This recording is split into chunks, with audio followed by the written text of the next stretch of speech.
Suara saya terdengar ya, Bapak Ibu ya. Alhamdulillah, puji syukur kehadirat Allah Subhanahu wa Ta'ala yang senantiasa memberikan kita kesehatan, kebahagiaan, kesejahteraan, keberkahan semoga dalam semua amal ibadah yang kita lakukan gitu, dan juga semangat uh, dalam menjalani berbagai macam aktivitas. Baik Bapak Ibu dan Sobat Aspro semuanya, uh, jika berbicara manajemen karir, gitu ya, sebetulnya ini Pak Andre 45 menit itu hanya kulitnya saja ya, gitu ya. Betul. Karena kalau mau bicara yang komplit, nah itu bisa berhari-hari kita diskusinya gitu. Nah, Betul, tapi Mbak. nggak apa-apa, ini sebagai perkenalan, mungkin dari sebagian Sobat Aspro di kementeriannya sudah ada yang mengimplementasikan manajemen talenta, manajemen karir, dan di dalamnya ada manajemen talenta dengan apa namanya sudah bagus gitu ya. Karena kalau sekarang contohnya pasti sudah bagus ketimbang pada tahun 2007 kami memulai membangun ya, belum ada contohnya gitu. 2010 juga belum ada gitu untuk instansi pemerintah gitu. Dan alhamdulillah kalau sekarang sudah banyak contohnya. Baik, kalau kami cerita tentang ini, jadi kami cerita pengalaman pembangunan manajemen talenta, manajemen karir di Kementerian Keuangan. Lanjut Mbak Dita, bahwa salah satunya adalah bahwa Kemenq ini uh, yang pertama aja tadi Mbak Dita, terus yang betul. Nah, jadi Kemenq uh, merupakan kementerian yang dengan pegawai yang sangat banyak, khususnya ya pada tahun itu dan sekarang juga makin turun jumlah pegawainya. Sekarang hanya 77.616 orang gitu ya, karena kami menuju managed growth tuh. Nah, kami di tahun 2006 ada pembangunan, ada penyusunan undang-undang perpajakan gitu, sehingga waktu itu dibutuhkan SDM yang unggul untuk bisa mengimplementasikan berbagai macam peraturan perundang-undangan. Karena Kemenq selain mendapatkan mandat adanya kompleksitas mandat perundang-undangan, kemudian juga regulasi yang lainnya, kemudian kompleksitas SDM-nya, kemudian juga teknologi informasi, kemudian juga kompleksitas delayering ya. Meskipun Kemenq belum melakukan sepenuhnya delayering karena kami masih mempertimbangkan berbagai hal secara bertahap, strukturnya dulu, kemudian bentuknya dan delayering untuk GF-GF-nya diimplementasikan gitu, sehingga sesuai dengan arahan Presiden 2019 kami nggak langsung otomatis karena banyak hal yang harus dipertimbangkan. Selain jumlah pegawainya, yang paling penting juga adalah dampak fiskal yang ditimbulkan ketika kemudian terjadi delayering. Dan sekarang beberapa unit eselon 1 di Kemenq yang sudah menerapkan delayering sedang dilakukan evaluasi gitu ya, apakah memang sudah efektif gitu. Bagaimana dengan proses bisnis, tata kelola, dan sebagainya. Kemudian kompleksitas risiko, proses bisnis, dan fungsi Kementerian Keuangan sebagai CFO dan COO dan otoritas sektor keuangan. Lanjut. Nah, Bapak Ibu, lanjut Mbak Dita. Nah, pegawai Kemenq ini yang 77.616 orang tadi, kami terdiri dari 11 unit eselon 1 yang tersebar dari Sabang sampai Merauke. Kemudian selain itu kami juga mempunyai beberapa staf ahli ya, level eselon 1, kemudian juga ada staf khusus dan juga ada tenaga ahli. Selain itu, kami juga mempunyai organisasi BLU, ada 7 BLU dan 3 organisasi non-eselon gitu ya. Nah, mungkin Bapak Ibu yang di instansinya mempunyai BLU tentu mempunyai tantangan yang sama. Aturan secara nasional sepertinya belum disusun oleh Kemenpan RB bagaimana pengelolaan SDM di BLU ini, Sehingga yang menjadi sering dikomplain oleh para pegawai adalah masa kerja penugasannya tidak diperhitungkan dalam jabatannya gitu ya, tidak dianggap sebagai struktural maupun fungsional. Kemudian karena nggak diperhitungkan masa kerja, pangkatnya juga berdasarkan pendidikan, maka sering disebut pangkat mentok gitu. Nah, itu yang kemudian kami di Kemenq karena belum ada aturan secara nasional, kami atur sendiri pengelolaannya di sana. Sehingga BLU yang berada di bawah Kemenq semua mengacu kepada aturan yang ada di Kementerian Keuangan. Jadi kalau di BLU ini selain PNS dari Kemenq, ada juga PNS dari non Kemenq dan ada juga non PNS gitu ya, atau sekarang P3K. Sehingga semua diberlakukan pengelolaan SDM-nya mengikuti aturan yang ada di Kementerian Keuangan. Nah, selain itu juga ada beberapa kantor wilayah dan kantor-kantor pelayanan. Lanjut, Mbak.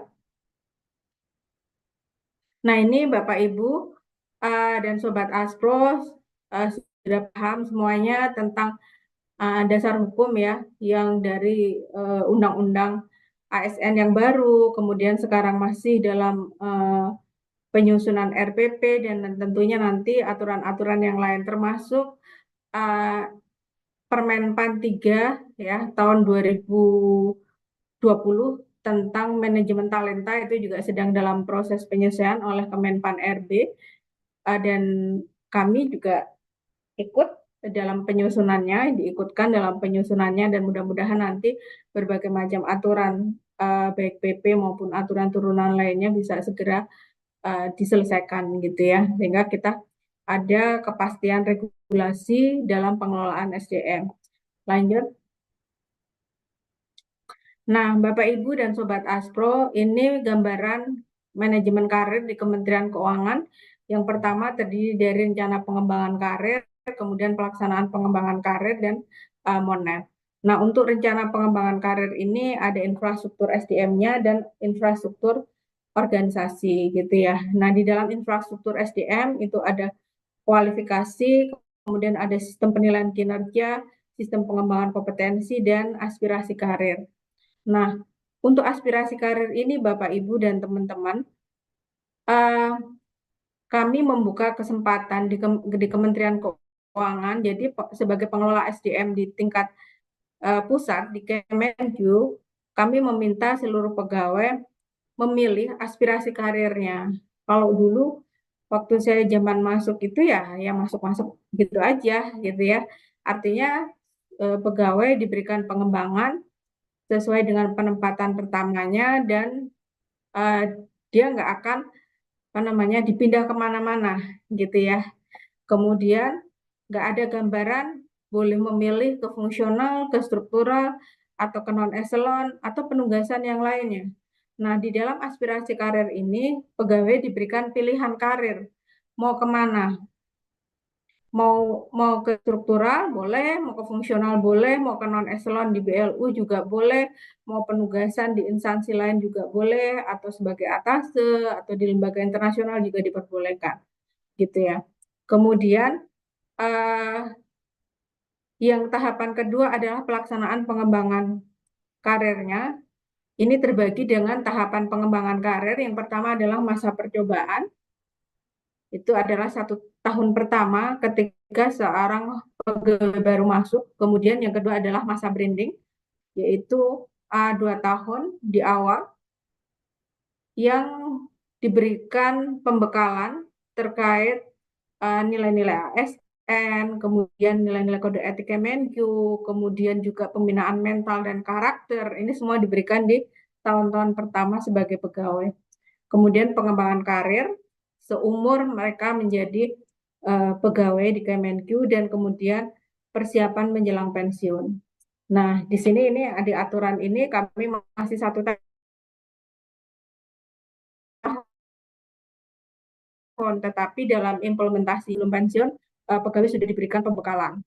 Kemudian bentuk pola karirnya selain yang diatur secara nasional, ada horizontal mutasi, kemudian vertikal promosi, dan diagonal adalah perpindahan dari fungsional ke struktural atau sebaliknya. Karena kami mempunyai unit non eselon, baik di BLU maupun non eselon lainnya, itu kami menyantumkan bentuk pola karirnya semi horizontal. Semi horizontal itu adalah bentuk pola karir, misalnya sebagai eselon 3, saya dimutasikan sebagai kepala divisi di salah satu BLU di Kementerian Keuangan. Maka bentuk pola karirnya adalah semi horizontal. Sementara kalau semi vertikal, saya mengikuti manajemen talenta, kemudian bisa promosi di jabatan direktur salah satu BLU di Kemenq.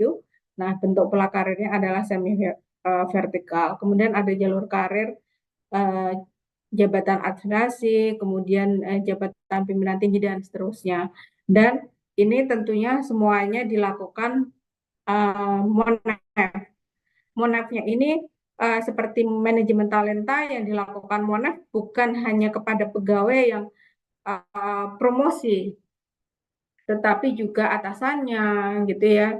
Respondennya adalah atasannya, peersnya, anak buahnya, dan juga uh, mekanisme manajemen talentanya sendiri itu juga dievaluasi. Termasuk juga pola mutasi antar unit itu juga di Monef. Yang di Monef bukan hanya pegawainya, tetapi juga atasannya, kemudian juga peers, anak buah, dan juga mekanismenya. Jadi dua-duanya dilakukan Monef. Nah, Bapak Ibu dan teman-teman, tentunya ini kami juga menunggu PP yang baru, PP ASN yang baru. Nah, nanti akan menjadi bahan penyesuaian di PMK 224 ini. Lanjut, Mbak. Nah, infrastruktur manajemen karir sendiri, Bapak Ibu, yang pertama adalah jenis jabatan. Ini kita sudah ketahui bersama ada JPT, gitu ya, jabatan administrasi, fungsional, jabatan non eselon. Kami tambahkan jabatan non eselon, kemudian kategori jabatan pemula, pengembangan, dan jabatan pemantapan masih aturan nasional. Dan kami menafsirkan bahwa pemula itu adalah gradingnya yang terendah, gitu ya. Jadi di dalam aturan nasional kan diharapkan bahwa seseorang bisa promosi itu di grading yang terendah. Tapi memang tidak bisa serta-merta begitu, gitu ya. Tapi harus dilihat juga jabatan yang kosong apa, kemudian kompetensi yang dibutuhkan seperti apa. Jadi tidak bisa serta-merta harus di grade yang terendah. Bisa jadi pegawai promosi di grade yang tertinggi atau di yang sedang atau pengembangan. Zona kerja ini kami atur juga karena kami mempunyai banyak instansi vertikal sehingga kami standarisasikan bahwa zona 1, 2, 3, 4 itu perlakuannya seperti apa. Jadi contoh untuk kantor-kantor vertikal yang berada di daerah-daerah remote atau di luar Jawa itu menjadi tujuan promosi. Nah, dulu kantor-kantor yang berada di luar Jawa itu seolah-olah menjadi tempat pembuangan bagi pegawai yang bermasalah, sehingga kantor-kantor itu tidak berkembang, gitu ya, tidak berkembang. Isinya ada orang-orang yang bermasalah gitu. Namun kemudian kita ubah bahwa kantor-kantor tersebut menjadi tujuan promosi. Talent-talent terbaik akan dipromosikan di instansi vertikal, khususnya untuk unit eselon 1 yang punya instansi vertikal. Dengan begitu, kantor-kantor itu menjadi berkembang. Bagus, kemudian kalau tetap berprestasi, mereka akan mutasi mendekati kantor pusat lebih cepat, gitu ya, melipirnya itu nggak terlalu jauh, gitu. Nah, nanti kalau dia promosi gimana? Ya promosi keluar lagi, gitu. Dan pola seperti ini sudah diketahui oleh para pegawai di Kementerian Keuangan, sehingga tidak kaget lagi polanya seperti apa, nanti rutenya seperti apa, itu sudah diketahui oleh pegawai dan mereka sudah siap. Jadi kalau dari Papua nanti jalurnya kemana dulu, gitu ya, itu sudah tahu. Dan kalau mereka berprestasi, jalurnya lebih singkat untuk menuju kantor pusat, itu mereka juga sudah paham. Gitu. Nah, kemudian ada peta jabatan, jabatan target karir, semua jabatan di Kementerian Keuangan dari 2000 18. Pertama kali kami implementasi manajemen talenta itu 2016 setelah ada PMK manajemen talenta, dan secara bertahap sampai dengan tahun ini alhamdulillah seluruh jabatan baik eselon 4, 3, 2, 1 maupun jabatan-jabatan di non eselon itu juga diisi dengan manajemen talenta. Kemudian sistem penilaian kompetensi menggunakan assessment center, dan alhamdulillah juga sudah mendapatkan predikat apa namanya kategori A ya oleh BKN gitu. Kemudian sistem manajemen kinerja, manajemen talenta, dan manajemen talenta ini alhamdulillah di 2017 waktu itu kami mendapatkan Kemenju mendapatkan penghargaan karena mungkin saingannya belum banyak ya waktu itu karena masih sedikit instansi pemerintah yang sudah menerapkan manajemen talenta. Kemudian ada sistem informasi SDM, rumpun jabatan, dan individual career plan. Lanjut, Mbak. Nah, Bapak Ibu, saya seperti yang saya sampaikan tadi di awal bahwa untuk mempersiapkan talent ini bisa dilakukan dengan berbagai macam pengembangan gitu ya, baik yang dilakukan secara langsung oleh atasannya, kemudian pengembangan yang bersifat in class maupun juga pengembangan yang didapat dengan memutasikan para pegawai antar unit eselon 1. Dulu memang agak susah karena masing-masing unit eselon 1 di Kementerian Keuangan itu mempunyai tugas fungsi yang sangat berbeda. Ada yang tugasnya nyari uang seperti di pajak, bea cukai gitu ya. Kemudian juga ada yang tugasnya membelanjakan ya seperti DJPB gitu ya. Kemudian ada yang tugasnya mencari pinjaman gitu ya. Kemudian ada yang sifatnya dukman. Sehingga masing-masing unit eselon 1 agak resisten gitu, merasa bahwa seperti pajak misalnya.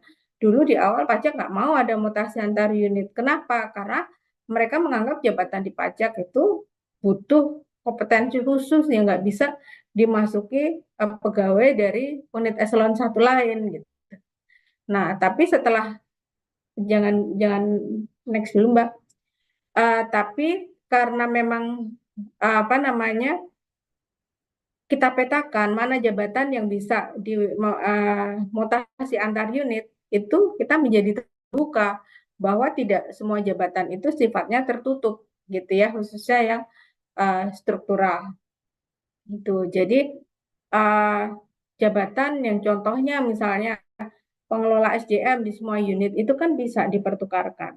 Pengelola keuangan, IT, kehumasan gitu ya. Kemudian yang lain-lain itu masih bisa gitu.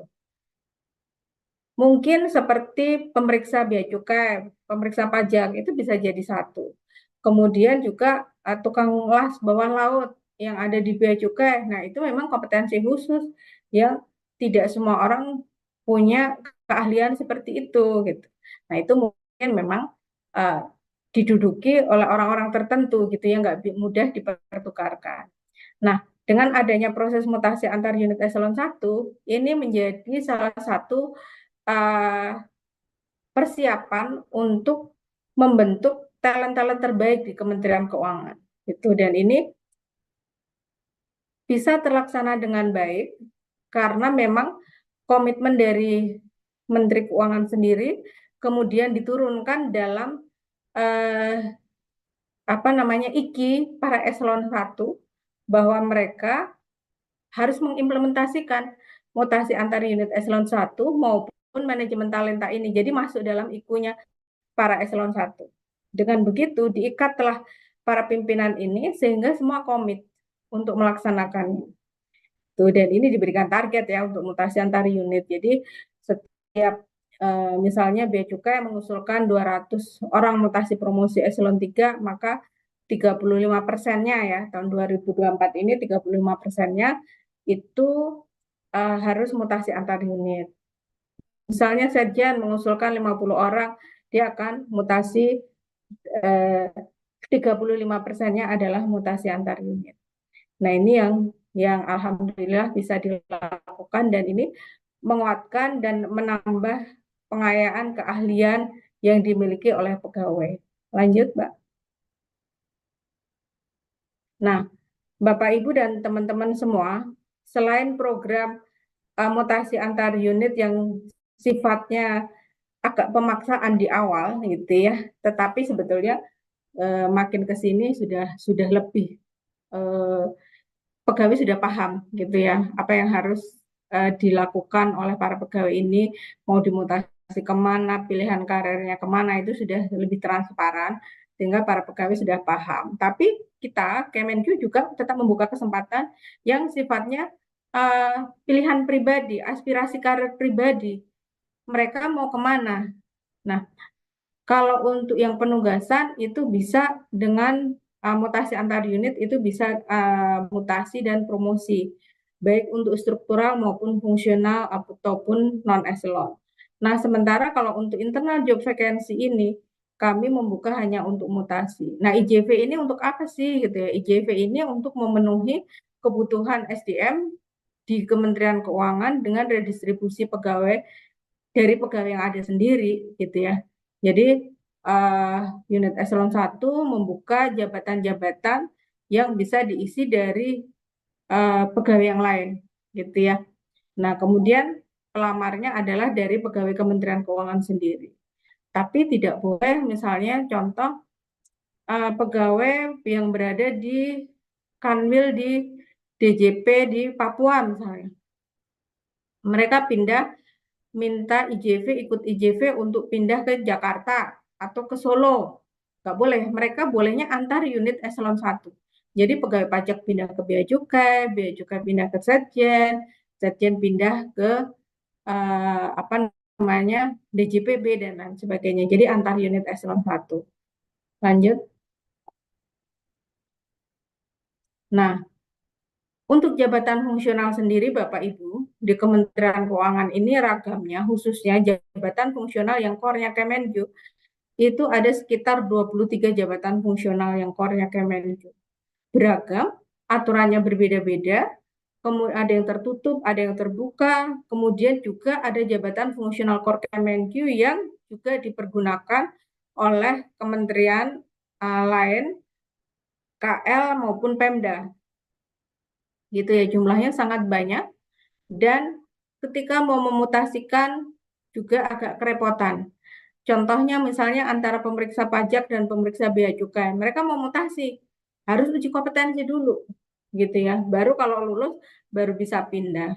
Nah, kemudian setelah diskusi dan mendapatkan arahan dari pimpinan bahwa ini lebih baik dikonsulkan. Jadi JF-nya diperamping dari 23 jabatan fungsional core Kemenq dibuat hanya menjadi 4 JF saja, yaitu JF Analis Keuangan Negara, Pengawas Keuangan Negara, Penilai, dan Pelelang.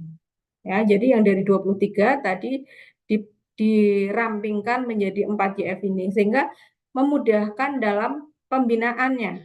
Gitu. Jadi mutasinya juga lebih enak, gitu. Dan pegawai juga lebih gampang dalam pengelolaannya. Gitu. Termasuk juga nanti penggunaan JF-JF Core Kemenq yang digunakan oleh instansi lain. Nah, ini sudah disetujui oleh Menpan, alhamdulillah, dan sekarang sedang transisi menuju ke JF konsolidasi. Semoga akhir tahun ini semua sudah bisa nanti diangkat ke dalam 4 JF tersebut. Lanjut, Mbak. Nah, Bapak Ibu, untuk manajemen talenta sendiri, eh, seperti di awal tadi saya cerita, kami membangun infrastruktur itu dari tahun 2007, kemudian berproses sampai dengan saat ini. Nah, contohnya memang belum banyak waktu itu, kami belajar ke swasta dan ke beberapa negara lain gitu ya. Kemudian setelah kami mencoba membuat pilot project di Kementerian Keuangan, jadi kami main talent gitu ya di Biro SDM dulu gitu. Kami coba implementasikan bisa, alhamdulillah. Kemudian kita coba ke level eselon 1 yang ke Setjen, kami lakukan dulu di lingkup Setjen, bisa, kemudian kami sambil menyusun eh, peraturan Menteri Keuangan, regulasinya, gitu ya. Sampai akhirnya setelah setelah beberapa ganti menteri, kemudian juga pimpinan eselon 1, setelah diskusi, kemudian apa namanya, diskusi tidak hanya di internal tapi juga dengan KSN, Menpan, BKN, LAN gitu ya. Alhamdulillah akhirnya di 2016 ditetapkan regulasinya pertama kali. Kemudian itu mulai diimplementasikan meskipun belum utuh sampai eh, sekarang. Dan sekarang alhamdulillah sudah seluruh jabatan diisi melalui manajemen talenta. Di awal memang ada wacana bahwa jabatan targetnya itu beberapa saja gitu. Terus saya sampaikan bahwa Kemenq ini pegawainya banyak, talentnya banyak gitu. Kenapa harus ada jabatan yang diisi bukan dari talent gitu? Kenapa kita nggak memprioritaskan talent-talent ini? Untuk apa dibuat talent kalau kemudian para talent ini tidak diberikan jabatan lebih tinggi gitu. Nah, akhirnya kemudian disepakati bersama bahwa seluruh jabatan adalah diisi dengan promosi dari manajemen talenta. Nah, saat ini kami juga sedang menyusun khusus untuk fungsional dalam proses manajemen talenta. Kalau PMK 60 dan 161 itu hanya mengatur yang struktural. Tetapi dalam implementasinya pejabat fungsional juga sudah ikut serta gitu ya. Dan di awal tantangannya adalah dalam assessment center khususnya untuk leadership ya, itu teman-teman fungsional agak tertinggal dibanding yang struktural. Tetapi dalam berjalannya waktu, alhamdulillah teman-teman fungsional juga oke gitu ya. Jadi bisa memenuhi job performance yang ditetapkan di Kementerian Keuangan minimal 72 ke jabatan target itu bisa terpenuhi. Gitu. Jadi meskipun aturannya baru untuk yang struktural, namun teman-teman fungsional sudah ikut serta dalam kompetisi manajemen talenta. Dan saat ini kami sedang menyusun regulasi manajemen talenta khusus untuk yang fungsional. Jadi yang fungsional nanti naiknya seperti apa nih, gitu ya, naik jenjangnya atau promosinya ke jenjang yang lebih tinggi itu dengan proses manajemen talenta.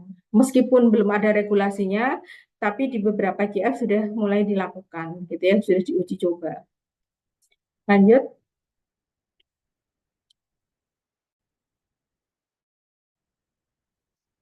Nah, ini gambaran di Kementerian Keuangan, kami mempunyai 3.271 pegawai, gitu ya, talent yang terdiri dari eselon 2, eselon 3, eselon 4, dan pelaksana, gitu ya. Kemudian juga jabatan-jabatan yang dimungkinkan untuk apa namanya dimasuki oleh para talent ini. Jadi kami paham bahwa Kementerian Keuangan jabatannya tentu banyak gitu ya, tetapi masih lebih banyak talentnya gitu, sehingga bagaimana agar para talent ini tidak demotivasi gitu ya. Yang promosi ya tergantung dari jumlah jabatannya saja. Kemudian sebagian dialihkan dan memilih fungsional gitu ya. Atau mungkin ada yang ditugaskan dalam squad team, kemudian ada dalam penugasan di lembaga internasional ataupun atase atau di tempat-tempat lain gitu ya. Kemudian juga ada ikut secondment dan ini kami juga sedang membuka peluang dengan beberapa Pemda untuk menugaskan para talent kami ke Pemda tersebut gitu ya. Jadi bukan mutasi tapi penugasan. Nah, ini sedang kami siapkan juga. Lanjut. Nah, untuk strategi pemenuhan jabatan melalui manajemen talenta, yang pertama yang dibutuhkan adalah analisis kebutuhan talent, yaitu jumlah jabatan target yang kosong, yang sudah bisa diidentifikasi karena pensiun ya, kosongnya karena pensiun. Kemudian juga rasio berapa yang dibutuhkan untuk memenuhi jabatan kosong tadi. Kemudian identifikasi talentnya meliputi pemetaan pejabat, kemudian jadi semua level dari pelaksana eselon 4, 3, 2, 1 dipetakan berdasarkan masih 9 box pemetaan tadi dengan kompetensi, kinerja, dan perilaku gitu ya. kalau Menpan sedang menyusun bahwa kompetensi itu akan dipakai di belakang, jadi pemetaannya itu berdasarkan kinerja dan perilaku. Kami sudah mengusulkan ke Menpan supaya KL-KL yang sudah mempunyai pengukuran kompetensi yang bagus, asesmen yang bagus, jangan disuruh turun gitu ya, mengikuti instansi yang belum memiliki pengukuran kompetensi dengan asesmen gitu. Tetapi seharusnya instansi yang belum mempunyai pengukuran kompetensi asesmen yang bagus itu bisa didorong agar bisa setara dengan instansi lain yang sudah bagus pengukuran kompetensinya. Seperti itu. Dan kami untuk perilakunya sudah dimasukkan dalam kinerja dan perilaku. Nah, setelah semua dipetakan, kemudian nanti dilakukan seleksi administrasi berdasarkan pangkat, masa kerja, pendidikan, dan lain sebagainya. Kemudian ada seleksi rekam jejak dan integritas. Jadi di Kemenq, Bapak Ibu, untuk pegawai yang melakukan fraud, yang pernah melakukan fraud, yang sedang dalam proses pemeriksaan, yang sedang menjalani hukuman disiplin karena fraud, yang ada dugaan kuat karena fraud, itu tidak bisa promosi, gitu ya, dan tidak bisa mutasi ke jabatan yang strategis. Sementara untuk yang melakukan pelanggaran yang sifatnya administrasi, selama sudah selesai menjalani masa hukuman disiplinnya, dia bisa promosi ataupun mutasi ke jabatan yang strategis. Kemudian ada dimintakan konfirmasi ke atasannya, kemudian juga pengusulan talent dalam box 9 dari masing-masing unit. Kemudian dilakukan pembahasan, ada pra-forum pimpinan yang mungkin di aturan yang baru disebut komite talenta, dan ada forum pimpinan yang disebut dengan komite suksesi. Dibahas di situ, setelah itu nanti ditetapkan. Jadi di awal tahun sudah ditetapkan jabatan target, eselon 4-nya ada berapa, 3, 2, 1 ditetapkan semua dalam SK. Untuk yang eselon 2 dan 1 ditetapkan oleh menteri, dan yang eselon 4 dan eselon 3 ditetapkan oleh pimpinan unit eselon 1. Jadi sudah dikunci jabatan targetnya. Kalau nanti ada jabatan yang kosong, karena misalnya pejabatnya ada penugasan atau qadarullah meninggal, ya nanti akan kita sesuaikan lagi, gitu ya. Kemudian calon talent yang sudah melalui beberapa seleksi tadi, itu juga ditetapkan dalam SK. Yang sama juga ditetapkan kalau yang eselon 3, 2, dan 1 ditetapkan oleh menteri, kalau yang di bawahnya ditetapkan oleh pimpinan eselon 1. Sehingga diharapkan dengan SK talent itu tadi tidak ada talent susupan. Tengah jalan tiba-tiba ada diusulkan jadi talent, enggak. Jadi talent itu sudah tahu siapa yang menjadi talent. Dan sekarang di Kemenq sifatnya lebih terbuka, lebih transparan gitu ya. Pegawai yang lain juga tahu siapa yang talent. Itu manfaatnya agar jika terjadi sesuatu terhadap talent yang sudah ditetapkan tadi, misalnya ternyata dia mempunyai karakter yang tidak bagus, atau kemudian ada tindak kejahatan yang belum terungkap dan kemudian terungkap pada saat sudah ditetapkan talent, itu bisa di-drop, gitu ya. Dan itu tentu setelah melalui pembahasan dalam sidang tim penilaian kinerja.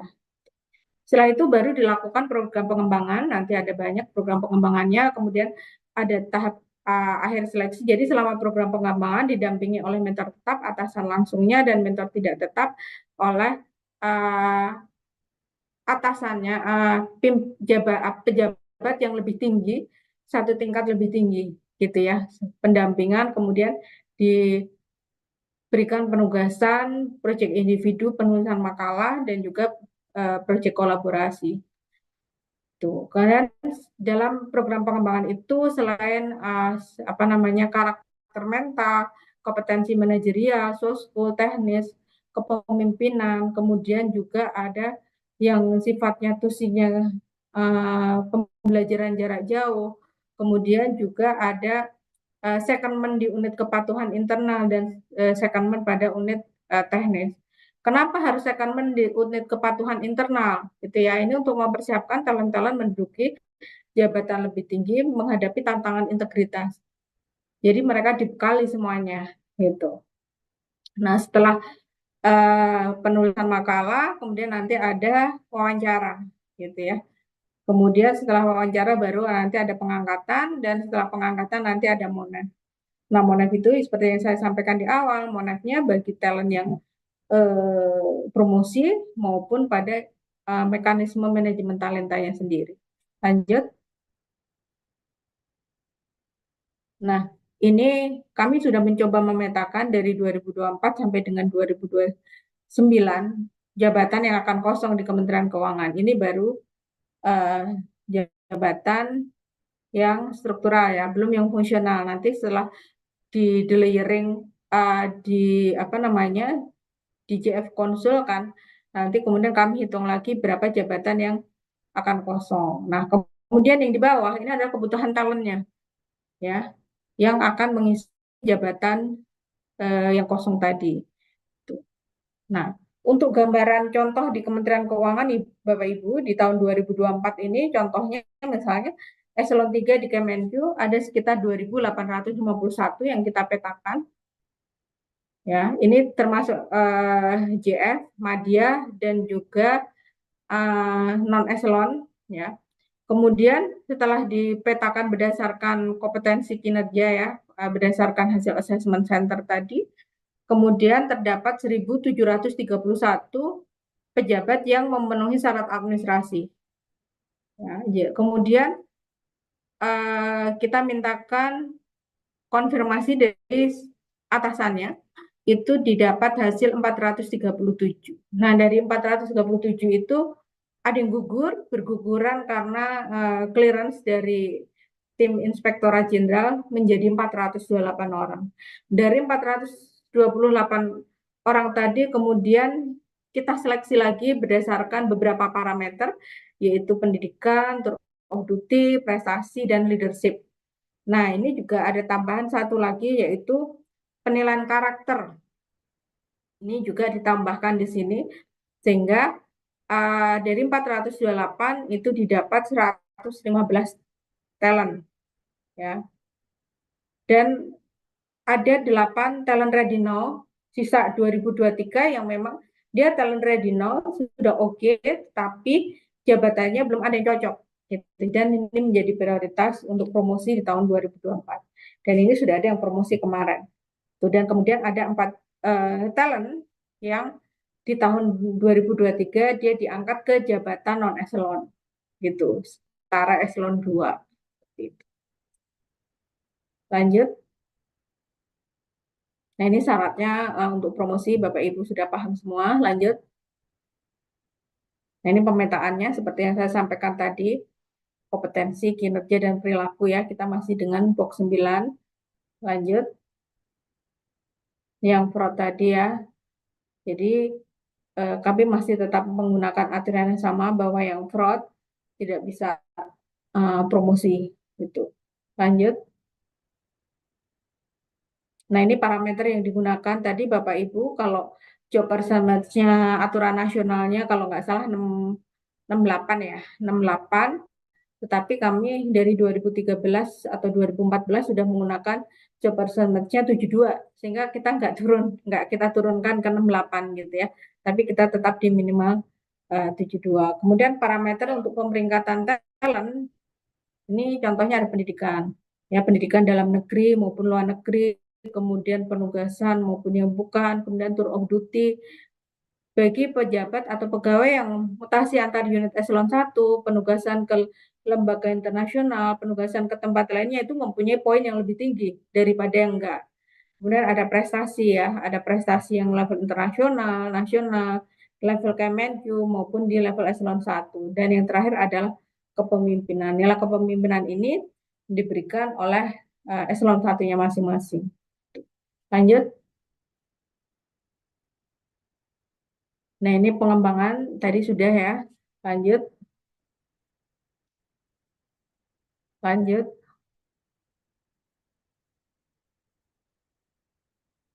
Lanjut. Nah, ini bentar, Mbak, sebelumnya. Nah, ini program khusus pengembangan talent ya, tadi yang sudah saya sampaikan. Jadi di dalam workshop pengembangan talent itu dihadiri oleh Menteri Keuangan, Wakil Menteri, kemudian juga para eselon 1 gitu ya. Kemudian penguatan kompetensi lintas fungsi keuangan negara itu juga pembicaranya adalah para eselon 1. Mereka diminta untuk komit untuk memberikan pembelajaran kepada para talent ini. Kemudian pembelajaran kolaboratif, jabatan target, cekan UKI dan penyusunan proyek individu dan kolaboratif. Lanjut. Jadi apa namanya foto-foto kegiatan yang kemarin.